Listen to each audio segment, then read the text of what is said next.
राधे राधे सभी को। तो चलिए आज आपके साथ ढाबा स्टाइल कढ़ाई पनीर की रेसिपी शेयर करते हैं जो एकदम सात्विक है, बिना लहसुन प्याज के बनी हुई है और भगवान के भोग लगाने के लिए बहुत ही बढ़िया है। और साथ ही मैंने नान के साथ उनको सर्व किया था।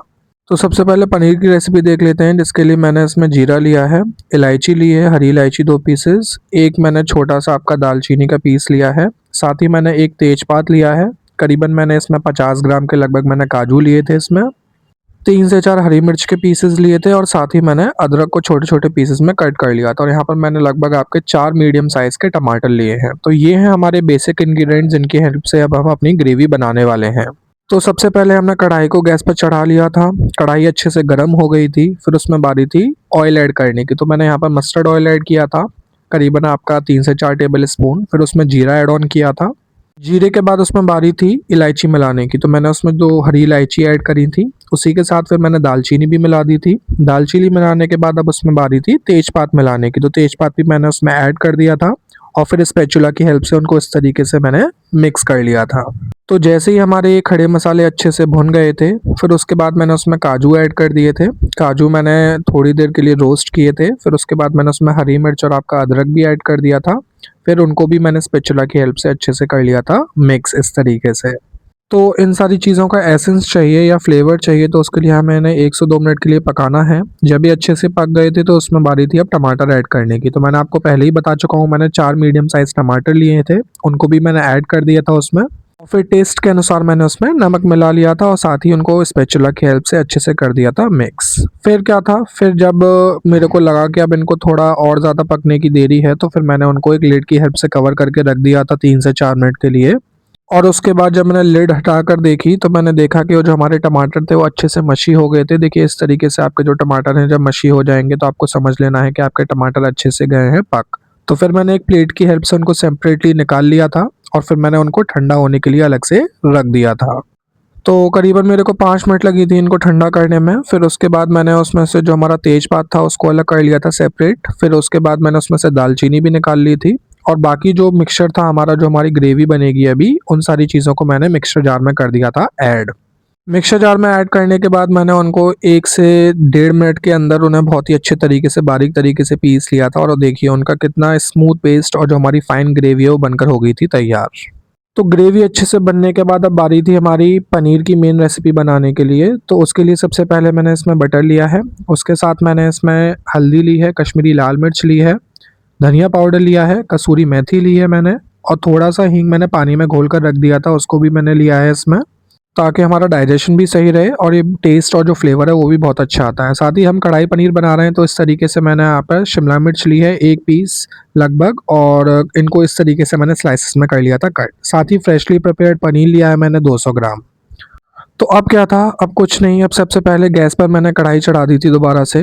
कढ़ाई को अच्छे से कर लिया था गरम और उसमें अब हम ऑयल ऐड नहीं करेंगे, अब हम ऐड करेंगे उसमें बटर। जो मैंने आपको बटर दिखाया था वो मैंने उसमें दोनों क्यूब्स बटर के ऐड कर दिए थे।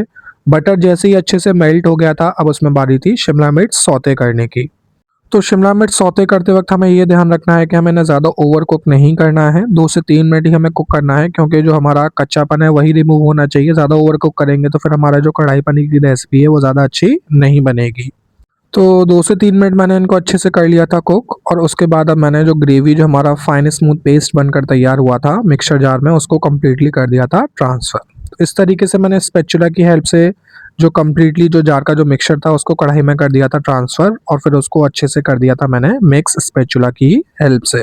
साथ ही थोड़ा-सा पानी भी मैंने ऐड किया था ताकि हमारा जो मिक्सचर है वो थोड़ा और अच्छे से पककर तैयार हो। अब इसके बाद बारी थी हमारे मसाले ऐड करने की। तो सबसे पहले मैंने इसमें हल्दी ऐड की थी। हल्दी के बाद मैंने इसमें आपका धनिया पाउडर मिलाया था। धनिया पाउडर के बाद मैंने इसमें कश्मीरी लाल मिर्च मिलाई थी। तो इस तरीके से मैंने इनको कर लिया था अच्छे से मिक्स। तो लगभग 1 से 2 मिनट के लिए मैंने इनमें बॉयल आने दिया था। जैसे ही हमारे मसाले अच्छे से गए थे पक, अब इसमें बारी थी और चीज़ें भी ऐड करने की। तो और चीज़ों में मैंने सबसे पहले इसमें आपका थोड़ा-सा शुगर ऐड किया है फ्लेवर बैलेंस करने के लिए। साथ ही मैंने कसूरी मेथी मिलाया है और साथ ही जो मैंने आपको हींग का पानी दिखाया था वो भी मैंने इसमें कर दिया था ऐड। तो अब हमारी जो ग्रेवी है, जो हमारा स्मूथ पेस्ट है वो बनकर हो गया था अच्छे से तैयार, सारे मसाले ऐड हो गए थे। तो अब बारी थी फाइनली उसमें पनीर ऐड करने की। तो पनीर ऐड करने के बाद मैंने इनको भी कर लिया था अच्छे से मिक्स और लगभग 2 से 3 मिनट के लिए मैंने इनको दोबारा से पकाया था। और आप देख सकते हैं कि जो हमारी ग्रेवी है, जो हमारी पनीर की जो सब्ज़ी है, वो बहुत ही टेम्प्टिंग बनकर तैयार हुई है और बहुत ही डिलीशियस भी थी जब मैंने इसको खाया था। आप लोग भी सभी देख सकते हैं कि किस तरीके से ये आपकी निखर के आई है, इसका रंग कितना अच्छा है और इसकी कंसिस्टेंसी कितनी अच्छी है, एकदम जैसे रेस्टोरेंट स्टाइल में होती है उसी तरीके से हमारी सब्ज़ी बनकर हुई है तैयार, जो बिल्कुल भी सात्विक है। तो आप भी अपने घर पे ट्राई करिएगा। तो इस तरीके से मैंने इसको एक डेकोरेशन के लिए आपका इस तरीके से छोटी-सी बाल्टी में निकाल लिया था और ऊपर से मैंने इसमें बटर ऐड कर दिया था। तो है ना हमारी ये कढ़ाई पनीर वाक़ई में बहुत टेस्टी। तो चलिए, अब कढ़ाई पनीर बन चुकी थी, अब बारी थी हमारी नान बनाने की। तो उसके लिए मैं आपको दिखा देता हूँ क्या-क्या चीज़ ली है मैंने इसमें। तो बेकिंग सोडा लिया है मैंने सबसे पहले, साथ ही मैंने ऑयल लिया है इसमें। उसके अलावा मैंने इसमें फ्रेशली प्रिपेयर्ड आपका दही लिया है। दही के अलावा मैंने इसके लिए दूध लिया है और दूध के अलावा मैंने इतना कप आपको मेजरमेंट के हिसाब से दिखा दिया है कि इतना मैंने मैदा लिया है। आप अपने फैमिली के रिक्वायरमेंट के हिसाब से अपना आटा गूँध सकते हैं, बट जो मैंने रेशियो लिया है वो इसी तरीके से लिया है। तो सबसे पहले मैंने एक काँच का बाउल ले लिया था, उसमें मैंने मैदा ट्रांसफ़र कर दिया। मैदा ट्रांसफ़र करने के बाद उसमें बारी-बारी से सारी चीज़ें ऐड करी। जैसे मैंने इसमें बेकिंग सोडा मिलाया, दही मिलाया, दही मिलाने के साथ मैंने इसमें दूध भी ऐड किया था। दूध ऐड करने के बाद इसमें मैंने थोड़ा-सा नमक भी ऐड किया था। नमक मैंने अपने टेस्ट के अनुसार इसमें ऐड किया था। आप भी अपने टेस्ट के अनुसार इसमें नमक ऐड कर सकते हैं और फिर इनको अच्छे से मैंने हाथों की हेल्प से मिला लिया था इस तरीके से। हाथों की हेल्प से कॉन्स्टेंटली मैंने इनको इस तरीके से मिलाया भी था, आप देख सकते हैं। और एक 2 से 4 मिनट का ये प्रोसेस लगा था मेरे को और उसी प्रोसेस टाइम पीरियड के अंदर मेरा ये हो गया था तैयार। फिर धीरे-धीरे करके मैंने इसमें आपका थोड़ा-सा पानी भी मिलाया था। पानी मैंने गुनगुना पानी लिया था इसमें, ताकि वो अच्छे से हमारा जो डो है वो प्रिपेयर हो जाए। साथ ही जो ऑयल था, जो मैंने आपको दिखाया भी था स्टार्टिंग में, उसको भी मैंने इसमें कर लिया था अच्छे से मिक्स, जो हमारे मोयन का काम करेगा। तो इस तरीके से मैंने इसको हाथों की हेल्प से अच्छे से कर लिया था नीड और ये कंप्लीट आपका ये प्रोसेस जो कंप्लीट हुआ था वो 3 से 4 मिनट में हो गया था तैयार। तो इधर हमारा डो भी प्रिपेयर हो गया था, अच्छे से मैंने उसको नीड कर लिया था। अब बारी थी उसको रेस्ट करने के लिए रखने की। तो मैंने इसको करीबन आपका 10 से 15 मिनट के लिए रेस्ट करने के लिए भी रखा था और इस तरीके से लिड की हेल्प से मैंने उसको कवर करके रख दिया था। तो अब इसके बाद बारी थी नान प्रिपेयर करने की। तो यहाँ पर मम्मी मेरी हेल्प करने के लिए आ गई थी। उन्होंने नान एकदम जैसे भटूरे हम बेलते हैं उस तरीके से बेल लिया था। उस पे हमने धनिया अप्लाई कर लिया था, कलौंजी तो नहीं थी तो मैंने धनिया ही अप्लाई कर लिया था। फिर एक तरफ से इस पे पानी फिराया था हमने इस तरीके से, क्योंकि जो हम अपनी नान है वो तैयार करेंगे तवे की हेल्प से और उसे उल्टा करके अच्छे से सेकेंगे। तो देखिए इस तरीके से मैंने इसे उल्टा करके सेक लिया था दोनों तरफ से। एक तरफ से तो सिक ही रही थी और दूसरी तरफ से मैंने इस तरीके से इसको सेका था और फाइनली जो हमारी नान है वो एकदम रेस्टोरेंट स्टाइल में हो गई थी तैयार। और आप देख भी सकते हैं कितनी इवनली आपका अच्छे से पक गई थी। अच्छे से हमने तवे पे इसको सेक लिया था। अब इसके ऊपर क्या था, अब हमने इस पे बटर अप्लाई किया था। इस तरीके से मैंने इवनली ब्रश की हेल्प से इस पे पूरी तरीके से बटर अप्लाई कर दिया था और वाक़ई में ये जो हमारी रेसिपी बनकर तैयार हुई थी वो बहुत ही डिलीशियस और टेस्टी थी। तो आप लोगों को ये रेसिपी कैसी लगी एक बार कमेंट सेक्शन में ज़रूर बताइएगा। अगर आप इसी तरीके की वीडियो देखना चाहते हैं तो हमारे चैनल को सब्सक्राइब भी कर सकते हैं, जो है राधा माधव चिंतन।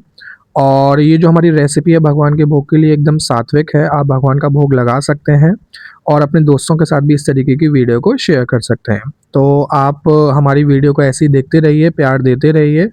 तो सभी को राधे राधे, जय श्री राधे, हरे कृष्ण सभी को।